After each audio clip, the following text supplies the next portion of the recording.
So often, we move through life thinking we are bodies. We define ourselves by what we see in the mirror, by the weight we carry, the skin we live in, the sensations we feel. The world reinforces this illusion through names, labels, appearances, accomplishments. And slowly, almost imperceptibly, we begin to believe that we are this body. But when we begin to pay close attention, not just with our eyes, but with our inner awareness, we realize something profound. We are not the body. We are the one witnessing the body. There is a presence behind the form, a stillness that watches without judgment. That is who we truly are. Imagine watching a sunset. Your eyes take in the color, your skin feels the breeze. Maybe your body responds with a shiver. But who is it that's watching all of that? Who is it that notices? The body is experiencing, but something deeper is aware of the experience. That awareness doesn't have a shape. It doesn't age. It doesn't get tired. It has no gender, no boundaries. It is simply present, and yet it is the most real part of you. The body is essential. It allows us to move, to love, to express, to create. It is not to be dismissed or disrespected. But it is not you. The body changes, but the real you does not. As a child, you had a body. That body changed. It grew taller, stronger, perhaps even ill or injured. And yet, there has always been a consistent awareness behind all those changes.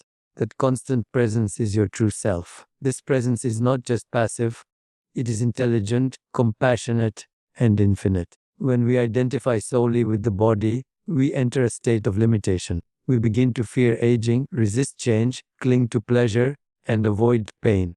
But when we shift our identity to the one who is aware of the body, we step into freedom.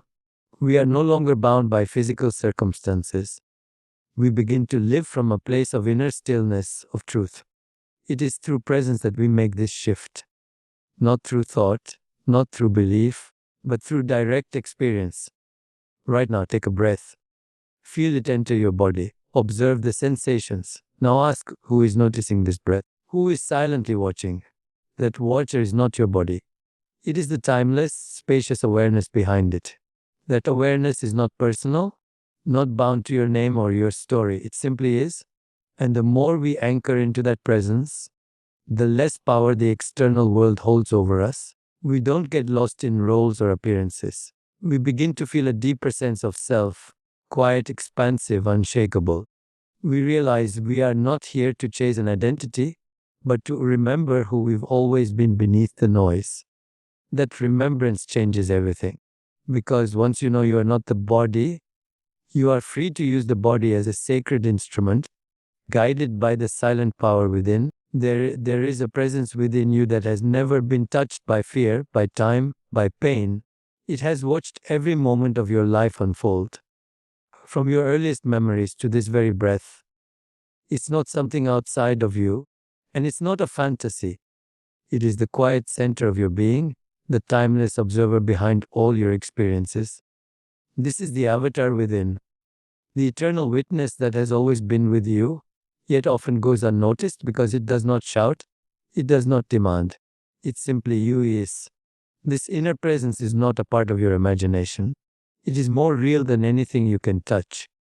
You don't have to create it. You don't have to become it. You are it. But to realize that you must look not at the surface of life, but into the depths of your own awareness. This awareness is not born from the mind. The mind analyzes, compares, judges, labels, but the awareness within you simply observes. It does not resist what is. It allows all things to rise and fall without clinging, without pushing anything away. That is the nature of the avatar within. Pure consciousness. When you begin to sense that part of yourself, you might feel as if you're coming home for the first time. There is a stillness, a peace, a clarity that doesn't depend on your outer circumstances. Even in the middle of chaos, it remains untouched. It doesn't grow old. It doesn't suffer from doubt. It watches the body change, the emotions shift, the thoughts come and go, but it remains present and aware. Like the sky, undisturbed by the weather that passes through it. This inner avatar is not separate from life. It is life in its most sacred form. When we live disconnected from this presence, we move through the world reacting, grasping, fearing. We become tangled in roles and identities, chasing validation, fearing rejection. But when we rest in the avatar within, we begin to move with wisdom, compassion, and grace. We act from stillness, not from struggle. We speak with clarity, not confusion. We respond rather than react. This awareness is not something you need to seek. It is not far away. It is available in this very moment. In the simple act of noticing, right now, feel your breath, feel the space around your body, sense the silence behind your thoughts. The one who is aware of all this, who is not thinking about it, but simply aware, is your true self. That is the avatar within. It does not have a form, but it gives life to every form. It is not bound by your past or your future. It exists only now. And the more you return to this awareness, the more you begin to live from it. Life becomes less about becoming something and more about being who you already are. You don't need to chase after wholeness. You only need to remember it. Because the avatar within has always been whole, complete, and free. There is a doorway within you that leads directly to your infinite self. And that doorway is presence. Not a concept of presence, not something you think about or analyze, but the actual felt experience of being here, fully, without resistance, without distraction. In presence, the past dissolves, the future falls away, and what remains is pure awareness. This awareness is not limited by the body or the mind. It is vast, open, and deeply alive. It is the field in which everything arises, your thoughts, your sensations, your emotion, and yet is untouched by any of them. We have been conditioned to live in time, to identify with the constant movement of thought and memory. But time is a construct of the mind. The true self does not exist in time, it lives only in the now. And so, when we return to presence, we are not becoming someone new. We are remembering who we already are. We are awakening to the dimension of being that has always been there, waiting silently beneath the surface of our attention. Presence is not passive. It is dynamic. It is the source of all intelligence, all creativity, all healing. It doesn't require effort, it requires surrender. And in that surrender, something miraculous begins to happen. The veil of separation, the illusion that we are a body, that we are a role, a story, a personality begins to lift. We begin to feel spacious, clear, and grounded. We are no longer pulled by every thought or emotional wave. We are centered in the still point of our own being. This is the portal through which we meet the avatar within, the eternal observer, the unchanging self. And once we begin to touch that space, even briefly, we see how different life can feel. We listen differently. We speak with more care. We notice beauty in small, ordinary things. The world begins to reflect the peace we carry inside. Relationships become more authentic. Our choices become more aligned. We stop reacting and begin responding from a place of deep awareness. It is not something we need to achieve in the future. It is available in every breath, in every moment we choose to come back to now. Even as you listen to these words, notice the space between them. Feel the silence beneath the sound. That silence is presence, and it is within you. It is you. You may wonder how something so simple could be the key to something so vast. But that is the paradox. The most profound truths are never complicated. They are right here, hide in plain sight. Presence doesn't demand belief. It only invites awareness. And in that awareness, the layers fall away. What remains is pure undivided consciousness. And from that place, life becomes sacred again, not because it has changed, but because you are finally awake to it. You are no longer lost in the story. You are grounded in the stillness behind it. And that stillness is the home of your true self. The ego is not your enemy, but it is not your essence either. It is simply a collection of identities, labels, and roles you've gathered over time, shaped by memory, belief, and survival. It believes it must control, defend, and separate in order to exist. The ego says, "This is me," and it points to the body, to the name, to the history, to the pain. But none of these are the true self. They are masks worn for a time, roles in a temporary play. When you live from the ego, you are always reaching, always protecting, always fearing what might be lost or taken away. You are caught in a cycle of becoming, never arriving. But there is a deeper self that doesn't seek validation, doesn't fear judgment, and doesn't need to be anything other than what it already is. This self doesn't shout. It whispers. It doesn't fight. It allows. It doesn't contract. It expands. And this self awakens when the ego begins to dissolve, not through effort or resistance, but through awareness. When you begin to watch the thoughts and emotions without identifying with them, you create space, and in that space, presence reveals itself. That presence is the avatar within. The process of dissolving the ego is not about destroying anything. It is about seeing clearly. The ego cannot serve light of awareness because it depends on unconsciousness. It thrives in the background, unnoticed, whispering stories of lack and comparison. But when you bring it into the light, not with judgment, but with curiosity, it begins to soften. It loses its grip. And what remains is a vast openness, a stillness that has always been there, waiting for your return. There's a moment, often subtle, where you begin to notice the shift. You no longer need to win every argument. You no longer cling to being right. You begin to listen more than you speak. You begin to feel the pain of others as your own. Compassion rises not as a virtue but as a natural state. You no longer see yourself as separate from the world. You see yourself reflected in all things. This is the signature of the awakened self, the self that has remembered its origin in presence. And even though the ego may return, and it will, because it is a function of the mind, you now recognize it. You see it for what it is. A tool, not the master. A voice, not the truth. It may speak, but it no longer defines you. You are rooted in something far deeper than identity. You are the silent awareness in which the ego rises and falls, like a wave upon the surface of a vast and endless ocean. Living from that awareness is not a concept. It is a practice, a return, a gentle remembering. And each time you come back, even for a breath, the ego loosens and the deeper self shines through. In that space, life begins to move through you with grace, not effort. You act not from fear, but from truth. And that is where true freedom begins. Your body is not a mistake. It is not a burden. It is not something to conquer or escape. Your body is a sacred messenger, an intelligent expression of consciousness itself. Yet we often treat it as an object, something we either idolize or reject, depending on how closely it aligns with our ideas of perfection. But the truth is, your body has always been trying to speak to you. Every sensation, every emotion, every H or ease. It's all communication. The body is not separate from spirit. It is one of its purest extensions in physical form.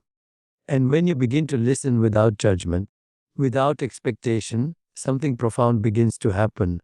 The body becomes a bridge back to presence. The issue is not the body, it's our identification with it. When you believe that the body is who you are, you start to measure your worth by its appearance, by its strength or weakness, by its health or illness. You become caught in comparison, in fear, in control. But when you shift your awareness, when you recognize the body as something you have rather than something you are, you begin to relate to it differently. You begin to honor it rather than worship or resist it. You see it as a temporary home for something eternal. And in that shift, the body transforms from a source of suffering into a channel of truth. The body holds memory. It stores the unprocessed emotions, the stories we haven't yet released. Sometimes what we call pain is actually the body's way of bringing our attention to something deeper, an invitation to heal.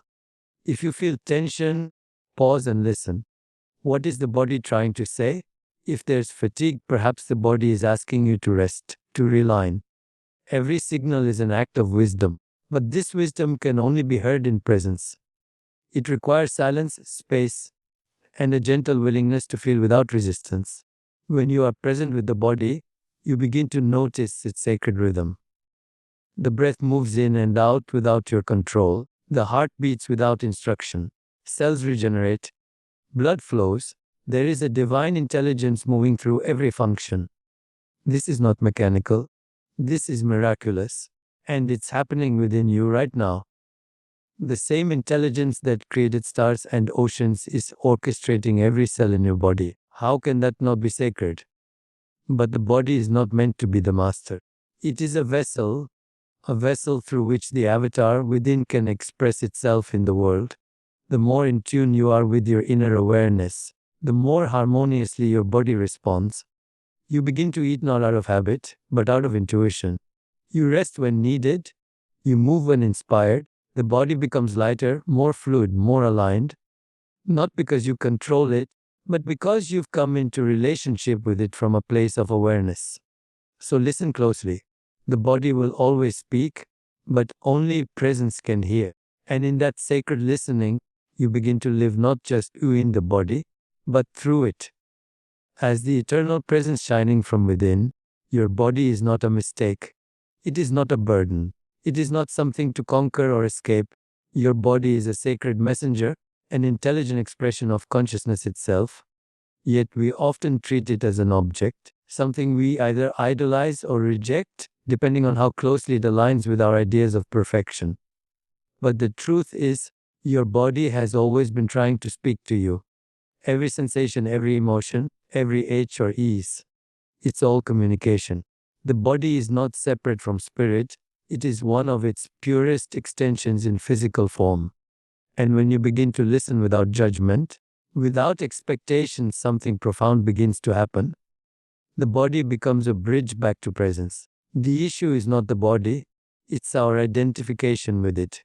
When you believe that the body is who you are, you start to measure your worth by its appearance, by its strength or weakness, by its health or illness. You become caught in comparison, in fear, control. But when you shift your awareness, when you recognize the body as something you have rather than something you are, you begin to relate to it differently. You begin to honor it rather than worship or resist it. You see it as a temporary home for something eternal. And in that shift, the body transforms from a source of suffering into a channel of truth. The body holds memory.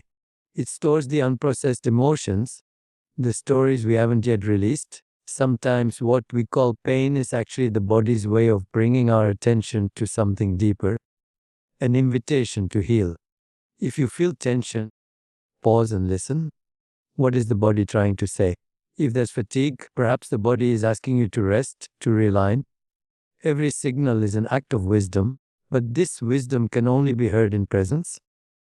It requires silence, space, and a gentle willingness to feel without resistance. When you are present with the body, you begin to notice its sacred rhythm. The breath moves in and out without your control. The heart beats without instruction. Cells regenerate.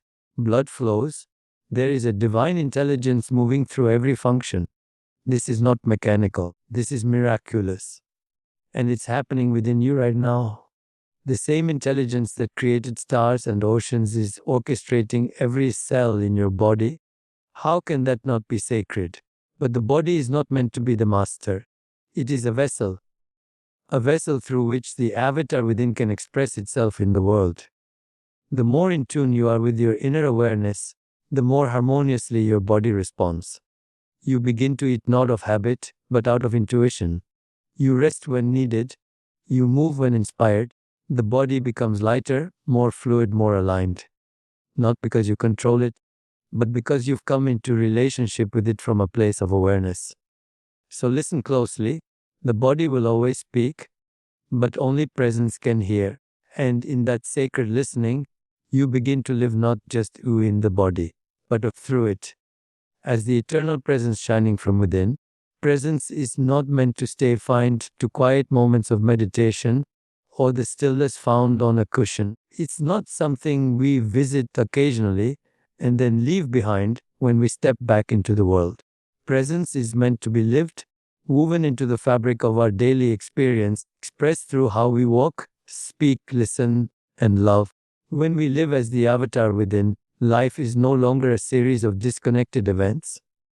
It becomes a continuous flow of conscious expression. Every ordinary moment becomes a sacred opportunity to embody awareness. This doesn't mean withdrawing from life. It means entering life more fully. It means allowing presence to shape the way we greet others, how we handle conflict, how we respond to challenge, how we show up for the people we love. The stillness you cultivate within is not separate from the chaos of the outer world. It's the ground beneath it. And when you root yourself in that ground, even the most mundane moments begin to carry a certain radiance. When you're brushing your teeth, there's presence. When you're stuck in traffic, there's presence. When someone speaks to you with frustration, presence allows you to listen without absorbing their pain. It is not a performance. It's not about pretending to be spiritual or peaceful. It's about being fully awake in the experience of now. Whether you're working, resting, creating, or grieving, there is always the invitation to remain anchored in awareness. In the presence of others, the avatar within you responds with compassion, not because it tries to be kind, but because it sees no separation. It recognizes itself in every face, every voice, every situation. And so your actions become more intentional. Your choices come from a quieter place, not driven by fear or habit, but guided by something deeper. Life becomes less about controlling outcomes and more about aligning with truth in each moment. Even in moments of uncertainty or discomfort, presence gives you space to breathe. You no longer react from old patterns. You observe, you feel, and then you respond with clarity, creativity. You begin to trust the intelligence of life, knowing that the same awareness flowing through you is flowing through all things. You don't need to understand every step. You just need to stay connected to the step you're taking now. This is what it means to live as the avatar within. Not to escape the world, but to bring light into it. To bring presence into relationships, awareness into conversations, stillness into movement. You become a quiet revolution, not through effort or ambition, but by being deeply, unwaveringly here. You are not waiting for the perfect moment. You are living as the moment itself, not seeking something outside of yourself, but expressing what has always been inside. Pure consciousness in form. And when you live that way, with presence flowing into every breath, every glance, every act, you are no longer just living life, you are embodying life itself.